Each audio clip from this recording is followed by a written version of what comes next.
안녕하세요. 성실한 김군입니다. 그동안 제가 제 블로그에 글로만 포스팅을 올렸었는데요.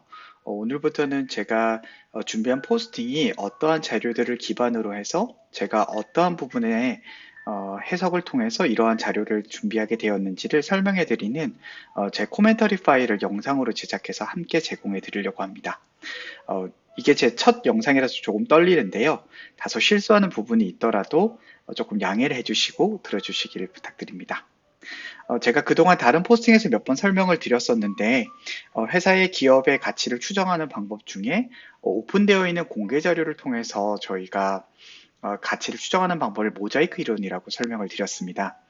저희가 모자이크를 만들듯이 시장에 도출되어 있는 여러 자료들을 조합을 해서 그러한 자료들의 조합 속에 숨어 있는 의미를 찾아서 기업의 가치를 추정해 본다는 의미인데요.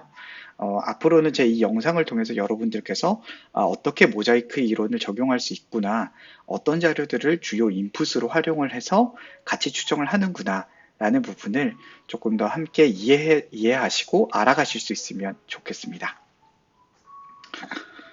보통 첫 번째로 저희가 살펴보는 자료는 네이버에서 제공해주는 3년 또는 5년, 10년의 장기 주가 그래프를 살펴보고요. 이걸 통해서 현재 이 회사의 주가가 그동안 어떻게 성장해 왔는지를 살펴보는 데 씁니다. 그리고 옆에 보시면 간략히 투자 정보란에서도 시가총액이라든가 퍼, PBR, 그리고 업종 퍼 등의 자료를 살펴보실 수 있습니다. ISC는 반도체 공정 중에 최종 테스트에 사용되는 테스트 소켓을 제조하는 회사이고요. 테스트 소켓은 포고핀 방식과 실리콘 러버 방식이 있습니다. 각각의 방식의 차이점이라든가 기술적 차이에 관해서는 ISC에 제가 공식 블로그 링크를 여기 같이 걸어 두었으니까요. 이 내용을 통해서 조금 참고해 보시면 좋을 것 같습니다. 해당 링크를 클릭하시면 이렇게 ISC가 상세한 내용을 소개하고 있습니다. 동사의 최대 주주는 헬리오스 P라고 하는 사모펀드로 올 7월 2일자로 변경이 되었는데요. 관련 내용도 제가 아랫부분에서 다루어 두었습니다. ISC는 2007년에 코스닥에 상장을 했고요. 그동안 강소기업으로서 여러분의 수출탑을 수상하는 등 이쪽 분야에서는 굉장히 세계 1위의 아주 강한 기업으로 알려져 있습니다.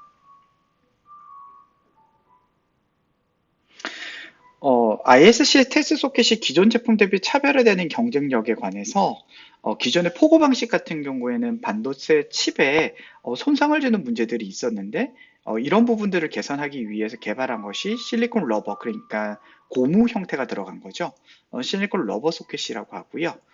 이 실리콘 러버 소켓 같은 경우에는 입력한 대비 손실률이 적어서 빠른 스피드와 높은 성능을 가진 패키지를 안전하게 테스트할 수 있는 장점을 가지고 있다고 합니다. 이 자료 자체는 제가 언론 자료에서 제가 참조를 했고요.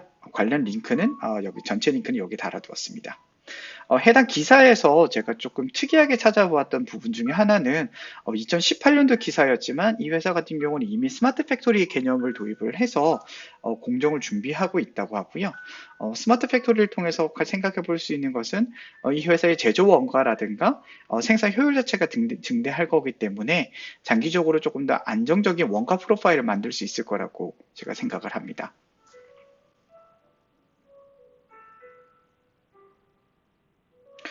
최근 뉴스 중에서는 신제품 개발 뉴스가 있었고요. 아까 말씀드렸던 그런 실리콘 러버 방식의 테스트 소켓을 새로 만들어서 기존의 시스템 반도체용 테스트 소켓 시장에서 사용하던 포고 소켓을 대체할 수 있을 것으로 전망하고 있다고 합니다.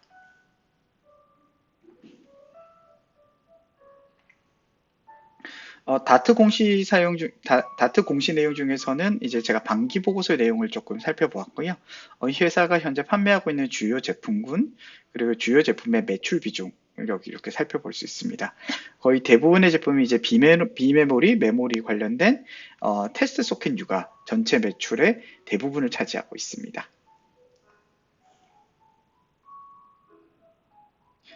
기술 경쟁력 측면에서는 반도체 테스트 소켓을 실리콘 러버 기반으로 하는 방식으로는 국내 최초로 개발을 했고요. 세계 최초로 양산화에 성공하였다고 합니다. 그래서 2015년 이후부터는 반도체 테스트 소켓 세계 시장 점유율 1위를 유지하고 있다고 하고요. 지금 살펴보시면 여러분들이 알고 계시는 대부분의 반도체 칩셋 분야의 빅 네임들이 다 주요 고객사로 기재되어 있는데요. 삼성전자라든가 SK 하이닉스, 퀄컴, 인텔, AMD, 브로드컴, 엔비디아 등의 납품을 하고 있다고 합니다. 어, 동사 같은 경우에는 자체적으로 그동안 축적된 기술력을 바탕으로 한 품질 경쟁력과 그리고 가격 및 납기 경쟁력을 가지고 있다고 합니다. 특히 가격 경쟁력은 반도체 같은 사이클 업종에서 굉장히 중요한 것 같은데요. 신생 업체 같은 경우에는 저도 이제 예전에 제품 개발이나 이렇게 전략 기획을 해봤었지만, 어, 그 히스토리상에서의 이 경쟁사들이 가져갈 수 있는 가격의 저점을 인식하지 못하면 실질적으로 경쟁에서 굉장히 큰 차이를 보입니다. 왜냐하면 타겟 프라이스를 업사이클 부분에서 잡고 들어간 경우에는 다운사이클이 왔을 때는 고스란히 적자에 노출될 수 있게 되는데요. 이 회사 같은 경우에는 그간 2015년 이후로 세계 1위로서 계속해서 시장 선도를 해오다 보니까 전체적으로 그러한 가격 사이클에 대한 충분한 이해와 가격 경쟁력을 갖추고 있다고 합니다. 그래서 실제로 제가 조금 더 아래에서 살펴본 증권사들의 이제 추정 손익 계산서에서도요, 매출 총익 부분이 굉장히 높은 것으로 나와 있습니다. 아까 잠깐 설명을 드렸던 최대 주주 변경건이고요. 헬리오스 사모펀드로 7월 2일자로 현재 변경이 되어 있습니다. 당시에 그 언론에 나왔던 기사를 살펴보게 되면은 총 1,500억 원의 자금으로 31.75%의 경영권 지분을 인수한 것으로 되어 있는데요. 이 둘을 역산을 해서 계산해 보게 되면은 대략 4,724억 원 정도의 기업 가치를 헬리오스 P가 추정을 하고 인수를 시도한 것으로 보입니다. 그런데 아까 말씀드렸던 것처럼 10월 1일자 현재 시가총액이 3,800억 원대거든요. 그러니까 현재 그 차익만큼은 현재는 기업 가치가 떨어져 있는 거고, 보통 이러한 사모펀드가 들어와서는 본인들의 인수가보다도 더 높은 밸류를 만들어내야만 본인들도 이제 성공적인 엑시트를 할 수 있고, 투자에 성공을 했다고 하기 때문에 현재로서는 현재 기업 가치가 상승할 여지가 잠재적 가능성이 굉장히 높은 것으로 저는 해석을 했습니다.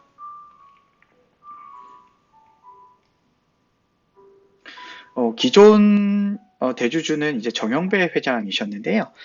이러한 인수거래 이후에도 정영배 회장 같은 경우는 10% 안팎의 지분율을 유지한다고 하고, 그리고 ISC의 내부 이사회 의장과 사내이사로 남아있을 예정이라고 합니다.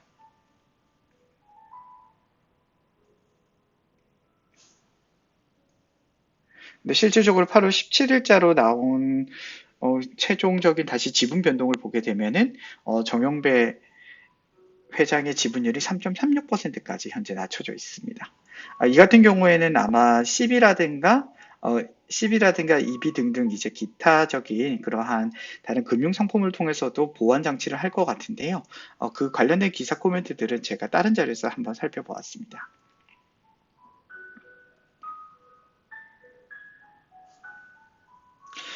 하지만 앞으로도 현재 이 P와 기존 대주주 간의 상호 간의 이제 지분율 확대라든가 외부 엑시트를 하기 위해서 CB라든가 EB라든가 여러 가지 이제 이런 전환 사채성 상품들을 계속 발행을 하게 되면은 현재 기존 주주, 구주주에 대해서는 지분 가치의 희석 이슈가 생기게 됩니다.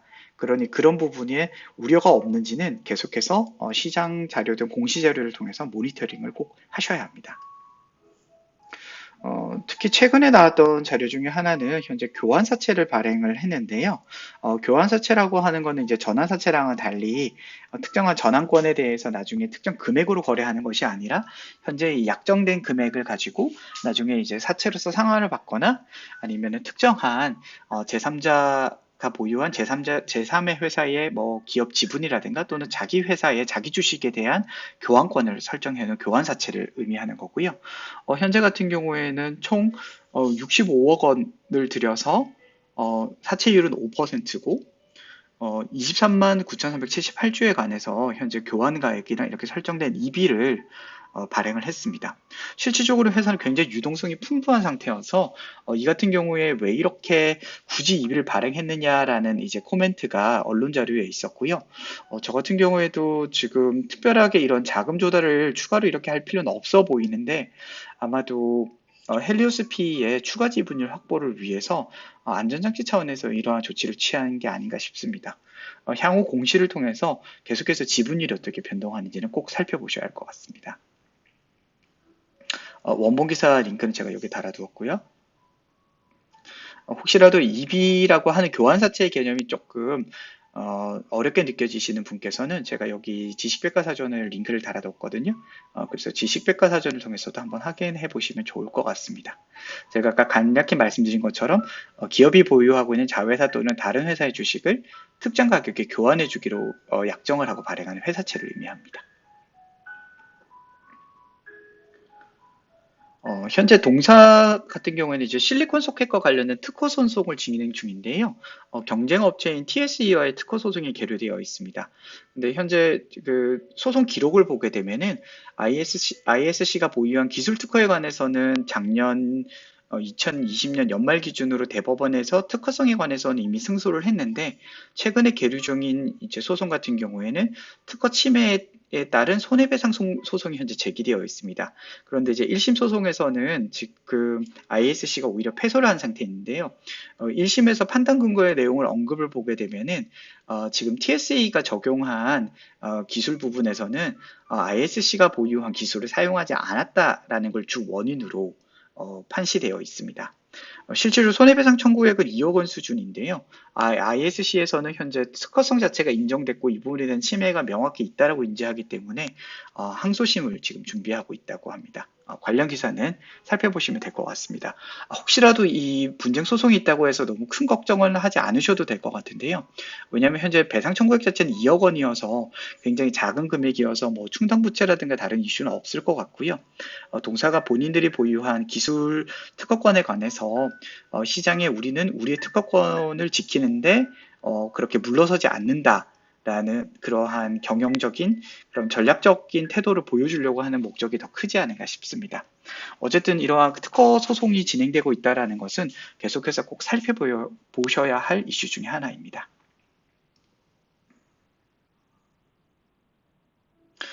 그래서 제가 오늘은 이제 ISC의 기업의 그 목표 주가 자체를 제가 추정해 보기 위해서 신한금융투자와 하나금융투자 리포트를 살펴보았고요.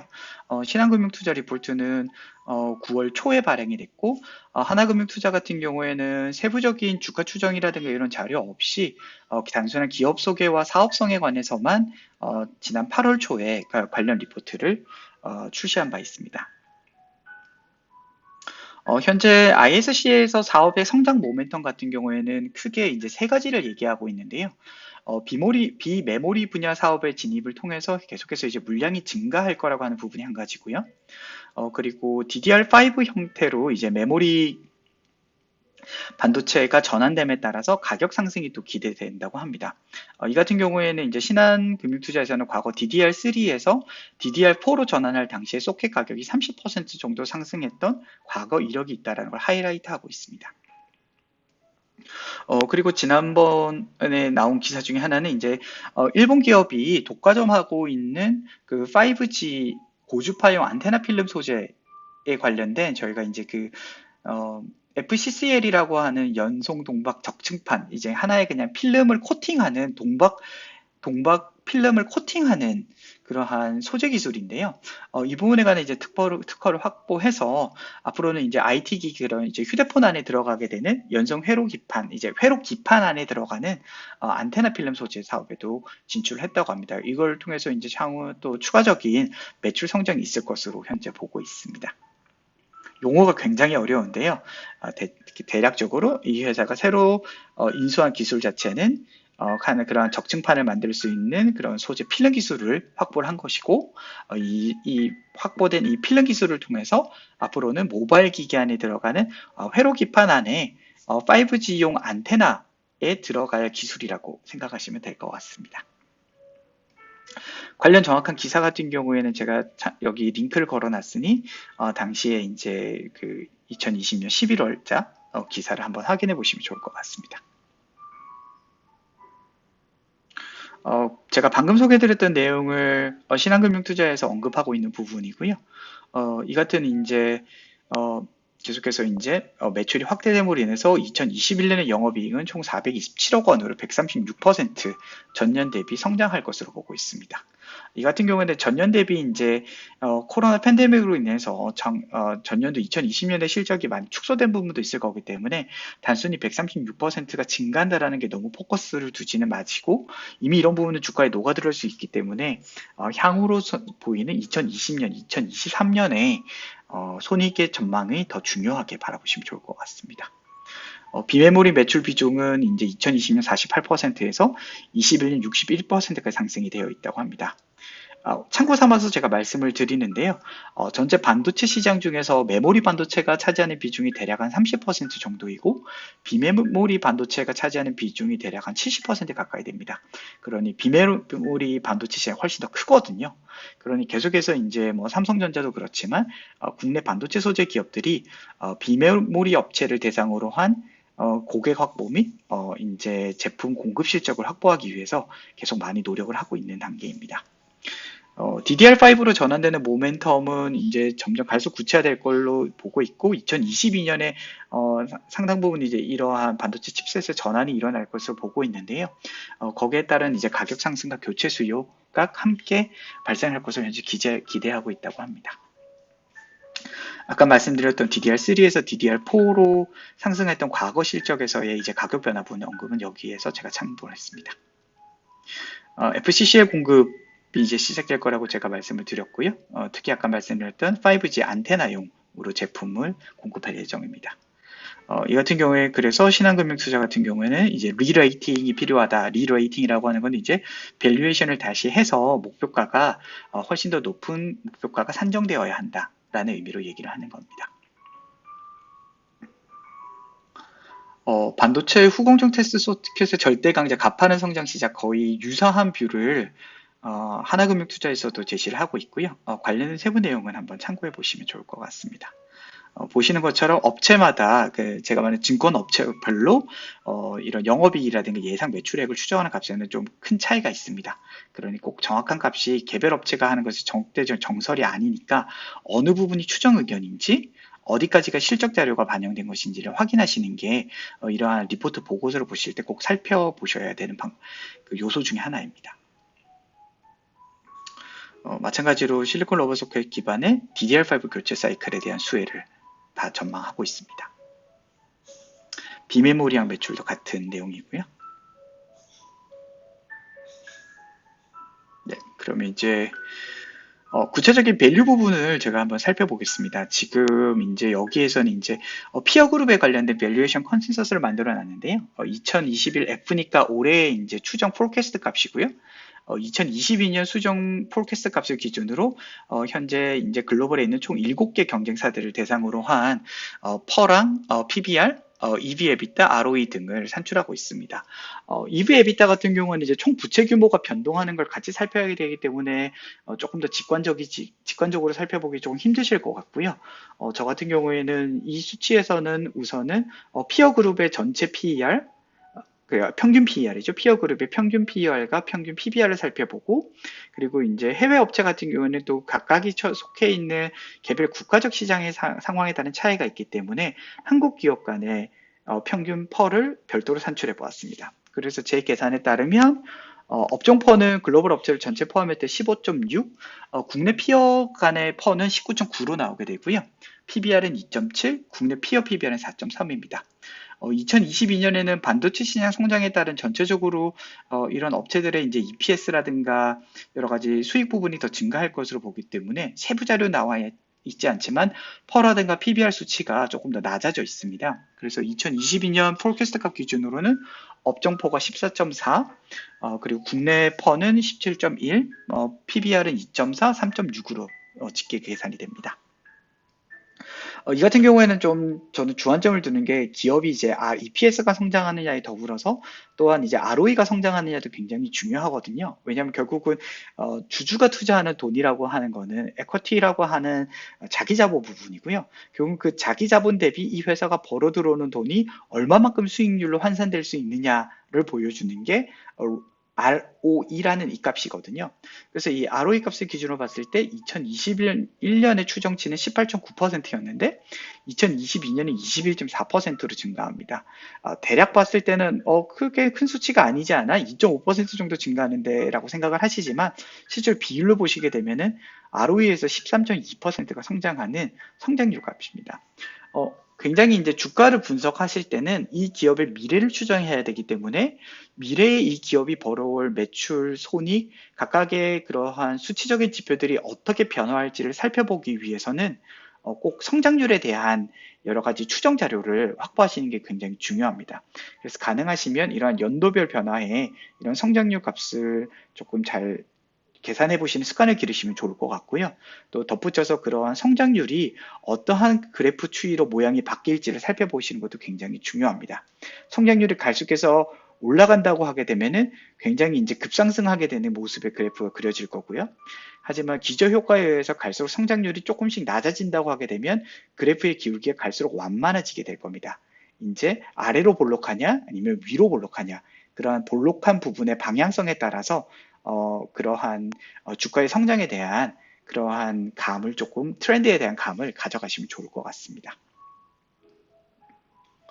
네, 이게 전체 보면은 이제 신한금융투자에서 추정한 이제 매출액, 매출 총이익, 뭐 영업이익, 중간에 있는 총이익의 마진 부분들이 이렇게 나와 있고요.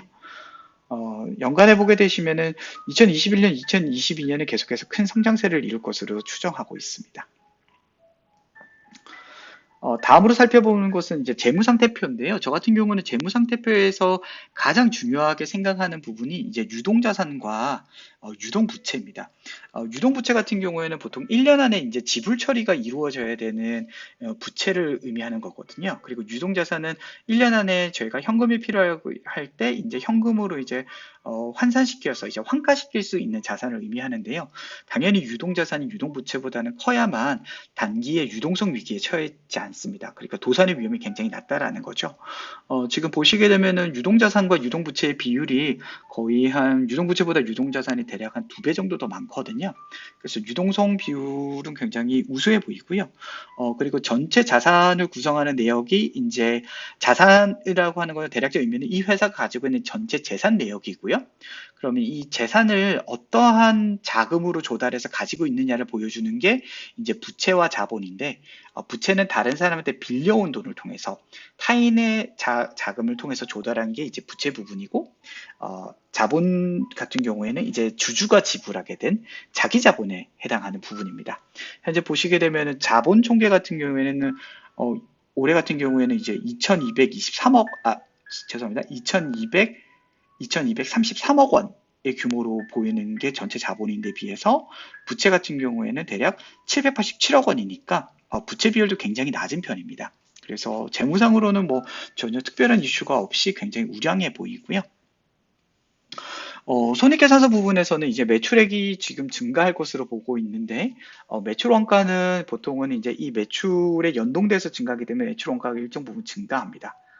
하지만 이 같은 경우에도 아까 말씀드렸던 것처럼 매출 총이익률 자체가 이미 40%로 굉장히 높게 지금 예상을 하고 있거든요. 41.7%, 41%, 42%. 그래서 굉장히 좀 고마진을 벌어내는 사업으로 보이고요. 대신에 이제 판매 관리비 같은 경우에는 이렇게 매출이 증가하는 상황에서도 공장과 관련된 생산비 자체 지출에서는 증가하지만 기타 영업이라든가 다른 기술, 다른 간접비 비용 지출이 증가하지 않기 때문에 실질 영업이익도 굉장히 크게 증가하는 것을 알 수 있습니다. 그래서 영업이익률도 보시게 되면은 2021년에는 대략 한 28%로 예상하지만 29%, 대략 한 31% 수준으로 증가할 것으로 현재 예상하고 있습니다. 당기순이익도 마찬가지로 증가를 하는 형태고요.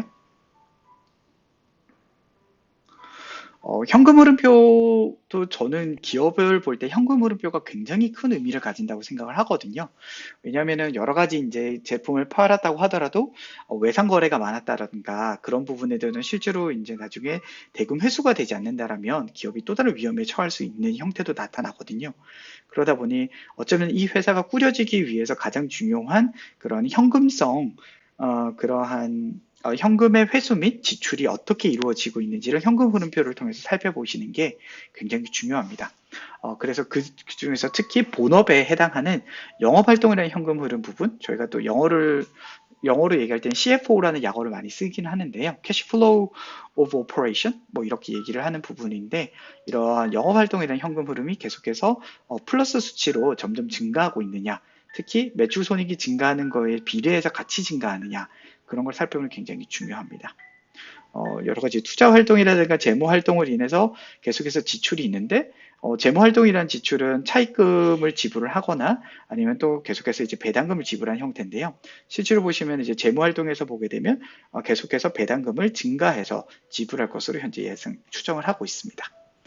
그리고 투자 활동 같은 경우에는 당연히 기업이 계속해서 유지가 되려면 공장을 증설해야 될 수도 있고 또 공장에 있는 설비를 교체해야 될 수도 있거든요. 그러한 유형 자산에 관련된 지출이 계속해서 발생하느냐도 이 기업이 연속된 사업을 이어갈 수 있느냐라는 측면에서 굉장히 중요합니다. 그래서 주주가 처분할 수 있는 순수한 잉여 현금 흐름을 저희가 보는 값을 이제 프리캐시 플로우라고 하는 FCF라고 하는 값이고요. 현재 봤을 때 영업 활동에 의한 CFO도 계속해서 지속 증가하게 되고, 그리고 프리캐시 플로우도 계속해서 증가할 것으로 보이고 있습니다. 이렇게 해서 같이 증가하는 추세는 이제 이 기업이 질적으로도 우수한 양호한 성장을 이룰 것이라는 의미로 보시면 될 것 같습니다. 주요 투자 지표는 이제 신한금융 투자에서 이제 추정한 값들이 여기 이제 연도별 EPS 값이라든가 BPS 값으로 이렇게 산정이 되어 있고요. 이 값을 활용해서 제가 이제 가격 추정을 한번 해보았습니다. 뭐 아까 설명을 드렸지만 재무 상태에서는 특별한 단점이 보이지 않고요. 이 같은 경우에는 근데 현재 이 회사가 가져갈 위험이 어떤 것이 있을까? 내가 가진 주가에 영향을 미칠 수 있는 위험 요소가 무엇이 있을까를 조금 생각을 해봐야 되는데요. 저는 이제 가장 크게 걸리는 게 아무래도 아직은 일단 소형 기업이고, 그리고 이제 우수한 그런 엑시트 실적을 보유한 이제 PE가 들어왔지만 어쨌든 이 PE가 앞으로 이제 본인들의 이제 투자 수익 성과를 얻어가려는 그런 전략 과정 속에서 구주주에 대한 조금 희석 이슈라든가 구주주에 대해서는 조금 부정적 영향을 미칠 수가 있거든요. 그래서 그 부분 이슈가 좀 클 것 같고, 그리고 또 소형 기업이고, 이러한 여러 가지 이슈를 생각했을 때, 그리고 또 가장 큰 이유 중에 하나는 애널리스트가 충분히 많은 심도 있는 검토를 통해서 이러한 수치값을 뽑아줬겠지만, 여전히 이 값 자체는 미래의 값이기 때문에 추정치가 틀릴 가능성이 반드시 존재를 하거든요. 그러니 그런 부분에 대해서 이제 종합적인 디스카운트 팩터로 봤을 때, 저 같은 경우에는 대략 보통 한 20에서 30%의 디스카운트를 보통 반영을 하고 주가 계산을 해보는데, 이번 같은 경우는 이제 소형업체이고 이러한 사안들을 감안해서 제가 30%를 디스카운트 시켜서 한번 계산을 해보았습니다. 그리고 관련해서 곱하게 되는 이제 멀티플의 값도 각각의 자료에서 보여주는 가장 낮은 값을 기준으로 제가 적용을 시켜보았습니다. 그래서 2022년에 현재 추정 EPS가 2,493원인데요. 30% 디스카운트를 감안해서 이제 70%를 적용하고, 업종 퍼 같은 경우는 13.3이 현재 가장 낮은 수치입니다. 아까 맨 위에서 보여드렸던 네이버에서 현재 제공하고 있는 값인데요. 현재 개별 기업들, 한국 기업들 간의 퍼라든가 이제 글로벌 업체하고의 이제 평균 퍼라든가 이런 것들이 이 퍼보다는 훨씬 더 높은 값이었거든요. 그래서 제가 가장 낮은 값을 기준으로 현재 적용해서 주가를 계산해 보면 23,209원 정도로 계산이 되고, 2023년 추정 EPS를 기준으로 똑같이 적용을 해보면 26,943원이 나옵니다. 그리고 BPS 기준으로는 이제 BPS 같은 경우에는 단순하게 그냥 여기 있는 값을 제가 디스카운트를 해서 적용하지는 않았고요. 2021년의 예상 BPS에 연도별로 증가하게 되는 이 EPS의 값을 계산한 값을 제가 순차적으로 더해서 추정 BPS를 제가 별도로 계산을 해보았습니다. 그래서 제가 Adjusted BPS라고 제가 용어를 써놨고요.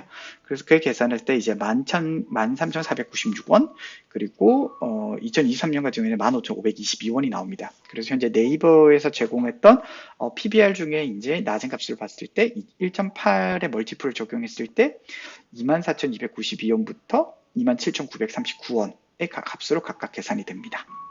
그래서 이같이 계산해 봤을 때는 전체 이제 민맥스 레인지를 생각을 해보는데, 현재 가장 낮은 목표값으로 이제 23,209원, 그리고 1차적으로 이제 평균값에 따른 일단 1차적인 목표에서는 25,595원, 그리고 현재의 수치에서는 이제 맥스값은 27,939원이 나옵니다. 당연히 제가 이제 많은 디스카운트와 가장 낮은 멀티플을 적용해서 뽑아본 값이라서 이렇게 수치가 낮은 걸 거고요.